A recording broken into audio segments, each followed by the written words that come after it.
Hello guys, welcome back to my channel పిబు facts Telugu. Friends, ఈ వీడియోలో కొన్ని నాణేల మీద ఇలాంటి గుర్తులను చూసే ఉంటారు. ఇవి ఎందుకుంటాయో తెలుసా? మైసూర్ శాండిల్ సోప్ తయారు కావడానికి మొదటి ప్రపంచ యుద్ధమే కారణం ఎలా అయింది? బాగా పురాతనమైన ప్రాచీన శివాలయాల్లో ఉన్న శివలింగాలు మనుషులు తయారు చేసినవి కావు. మరి ఎలా తయారైనవి? ఇది తెలుసుకోవాలంటే ఈ వీడియోని ఎండ్ వరకు చూడండి. Let's get in to the video. Fact number 1, కొన్ని నాణాల మీద ఇలాంటి గుర్తులను చూసే ఉంటారు. ఇవి ఎందుకుంటాయో తెలుసా? ఇవి భరతనాట్యానికి చెందిన హస్తముద్రలు. ఆర్బీఐ 2007లో ఈ ముద్రలతో కూడిన నాణేలను ప్రవేశపెట్టింది. వీటిని నేషనల్ ఇన్స్టిట్యూట్ ఆఫ్ డిజైన్ వాళ్ళు డిజైన్ చేశారు. ఇవి మన సంస్కృతిని ప్రతిబింబించడంతో పాటు అందులు ఇంకా చదువురాని వాళ్ళు ఆ నాణాలపై ఉండే వేళ్ల సంఖ్యలను బట్టి వాటి విలువలను గుర్తించడానికి సులువుగా ఉంటుందని అలా డిజైన్ చేశారు. 50 పైసల నాణం మీద ఉన్న ఈ ముద్రని ముష్టి ముద్ర అంటారు. రూపాయి నాణం మీద ఉన్న ఈ ముద్రని శిఖర ముద్ర అంటారు. 2 రూపాయల నాణం మీద ఉన్న ఈ ముద్రని కత్తరీముఖ ముద్ర అంటారు. ఫ్యాక్ట్ నెంబర్ 2, తిరుమల మీద విమానాలు ఎందుకు ఎగరవో తెలుసా? దీనికి 2 ప్రధానమైన కారణాలు చెప్పవచ్చు. ఆగమశాస్త్రం నియమావళి ప్రకారం శ్రీవారి ఆలయంపై విమానాలు, హెలికాప్టర్లు ఎగరడం నిషిద్ధం. పైగా ప్రతిరోజు సుమారు 60,000 నుండి 80,000 భక్తులు శ్రీవారిని దర్శించుకోవడానికి వస్తూ ఉంటారు. ఉగ్రవాదుల నుండి ముప్పు పొంచి ఉంది. ఈ కారణాల వల్ల టీటీడీ అధికారులు పలుమార్లు డైరెక్టరేట్ జనరల్ ఆఫ్ సివిల్ ఏవియేషన్తో సంప్రదింపులు జరిపారు. ఆ ప్రాంతాన్ని నో ఫ్లై జోన్గా ప్రకటించమని కోరారు. కానీ వాళ్ళ నుండి అనుకూలమైన స్పందన రాలేదు. తిరుమలను నో ఫ్లై జోన్గా ప్రకటించడం కుదరదని చెప్పారు. అయితే తిరుమల దేవస్థానం యొక్క విశిష్టత, భక్తుల మనోభావాలను దృష్టిలో పెట్టుకొని ఎయిర్లైన్ కంపెనీస్ తిరుమలలోని ఆనంద నిలయం మీదుగా ఎటువంటి విమానాలు ఎగరకుండా జాగ్రత్త పడుతున్నాయి. అయినప్పటికీ అప్పుడప్పుడు కొన్ని విమానాలు ఎగురుతూ కనిపించడంతో భక్తులు ఆందోళన చెందుతున్నారు. Fact number 3, Mysore sandal soap.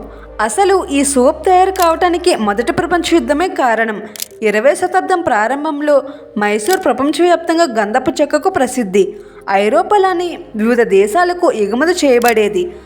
అక్కడ వాళ్ళు గంధం నుండి నూనె తీసేవారు. అయితే మొదటి ప్రపంచ యుద్ధం ప్రారంభమయ్యాక గంధపు చెక్కలను కొనటం మానేశారు. దాంతో అప్పటి మైసూర్ రాజు విదేశాల నుండి మెషిన్స్ తెప్పించి ఇక్కడి గంధపు చెక్కల నుండి నూనె తీయరని నిర్ణయించుకున్నారు.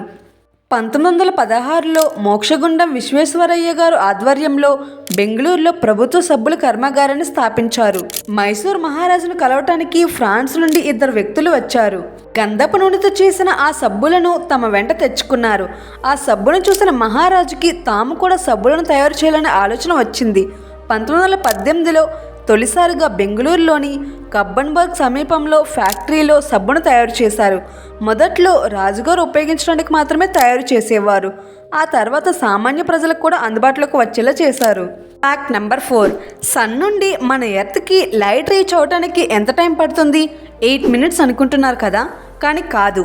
సన్ మీద ఉండే లైట్ సన్ నుండి 15 కోట్ల కిలోమీటర్ల దూరంలో ఉన్న భూమిని చేరటానికి 8 నిమిషాలు పడుతుంది. కానీ సన్లైట్ యాక్చువల్గా సన్ లోపల భాగంలో పుడుతుంది. కానీ లోపల పుట్టిన సన్లైట్ అనేది సన్ పై భాగానికి రావడానికి 1,00,000 సంవత్సరాలు పడుతుంది. ఎందుకంటే సన్ లోపల భాగంలో ఉన్న కోర్ యొక్క డెన్సిటీ చాలా చాలా ఎక్కువ. సన్ లోపల పుట్టిన లైట్ సన్ బయట భాగానికి చేరుకోవటానికి అంత టైం పడుతుంది. ఈ లెక్కను చూస్తే మనకి ఇప్పుడు వస్తున్న సన్లైట్ అనేది 1,00,000 సంవత్సరాల క్రితంది అన్నమాట. ఫ్యాక్ట్ నెంబర్ 5, బాగా పురాతనమైన ప్రాచీన శివాలయాల్లో ఉన్న శివలింగాలు మనుషులు తయారు చేసినవి కావు. చల్లబడిన లావా రాతితో ఏర్పడినవి. అందుకే వాటిని స్వయంభు లింగాలు అంటారు. ఈ లావాతో ఏర్పడిన లింగాలకి రేడియో యాక్టివ్ నేచర్ ఎక్కువ. ఇవి అధిక మొత్తంలో ఎనర్జీని అబ్జర్వ్ చేసుకొని అదేవిధంగా ఎనర్జీని విడుదల చేస్తాయి. గర్భగుడిలో ఉండే లింగం చుట్టూ పూజారులు మంత్రాలు చదువుతారు కదా, అందులో ఒక్కో మంత్రానికి ఒక్కో ఫ్రీక్వెన్సీ ఉంటుంది.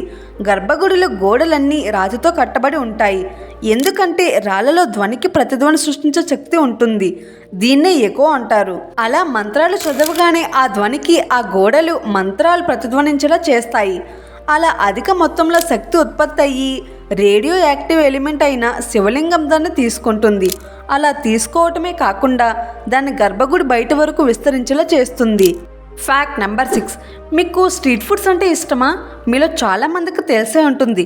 పింక్ కాటన్ క్యాండీని, గోబీ మంచూరియాని కర్ణాటక, తమిళనాడు, గోవా బ్యాన్ చేసింది. ఈ డెసిషన్కి కారణం ఏమిటంటే వాళ్ళ పబ్లిక్ హెల్త్ డిపార్ట్మెంట్ వాళ్ళు ఈ గోబీ మంచూరియా, కాటన్ క్యాండీని టెస్ట్ చేశారు. అప్పుడు 171 మంచూరియాని టెస్ట్ చేస్తే 107, 25 కాటన్ క్యాండీని టెస్ట్ చేస్తే 15 శాంపిల్స్లో కార్మోజన్ అలాగే రోడామైన్ బి అనే కెమికల్స్ ఉన్నాయని తెలిసింది. దీనివల్ల క్యాన్సర్ వస్తుంది. కానీ మనం తెలుసుకోకుండా తింటూ ఉంటాం. యాక్చువల్గా ఇవి ఫుడ్ ఇండస్ట్రీలో యూజ్ చేయాల్సిన కెమికల్స్ కావు. వీటిని పెయింట్, నెయిల్ పాలిష్, హెయిర్ కలర్లో వీటిని యూజ్ చేస్తారు. కానీ ఫుడ్ మంచి కలర్ కోసం స్ట్రీట్ ఫుడ్స్లో కూడా యూజ్ చేస్తున్నారు. ఈ కెమికల్స్ డైరెక్ట్గా డిఎన్ఏని అటాక్ చేస్తాయి. దీనివల్ల క్యాన్సర్ జనరేటర్ మ్యూటేషన్ జరుగుతుంది. అలాగే బ్రెయిన్లో ఉండే సెల్స్ని కూడా డ్యామేజ్ చేస్తుంది. కానీ ఇక్కడ కామెడీ ఏంటంటే ఇలాంటి డేంజరస్ ఫుడ్ ఐటమ్స్ రోడ్ పైకి వెళ్తే చాలా ఓపెన్గా అమ్ముతుంటారు. ఫ్యాక్ట్ నెంబర్ 7, వీరప్పన్ గురించి మీకు తెలుసా? ఇతను India most wanted criminal. Government 220 కోట్లు ఖర్చు పెట్టినా కూడా ఇతన్ని పట్టుకోవడానికి 20 సంవత్సరాలు పట్టింది. ఇండియా అంతా అతన్ని గ్యాంగ్స్టర్గా, స్మగ్లర్గా చూసింది. కానీ అతను ఒక విప్లవకారుడిగా మారాడు. ఒక స్మగ్లర్ విప్లవకారునిగా ఎలా మారాడు? అప్పట్లో అడవుల దగ్గర ఉన్న ప్రజలకు ఊళ్ళో ఎలా బతకాలో అర్థమయ్యేది కాదు. అప్పుడు అతను ప్రజలందరికీ ఎర్రచందనాన్ని సేకరించే ఉద్యోగాన్ని ఇచ్చాడు. ఈ పని పూర్తయిన తర్వాత చాలా డబ్బులు పే చేసేవాడు కూడా. పోలీసులు వీరప్పన్ పట్టుకోవటానికి ఎన్నో ప్రయత్నాలు చేసేవారు. బట్ ఎన్ని ప్రయత్నాలు చేసినా వీరప్పన్ అస్సలు దొరికేవాడు కాదు. ఆ తర్వాత పోలీసులు సాధారణ ప్రజలను టార్చర్ చేయడం మొదలుపెట్టారు. ఆడవాళ్ళనైతే బట్టలు లేకుండా నిల్చోబెట్టడం, ఊళ్ళో వాళ్లకు టాయిలెట్లను తాగిపించడం, ఇలా చాలామందిని చంపేశారు కూడా.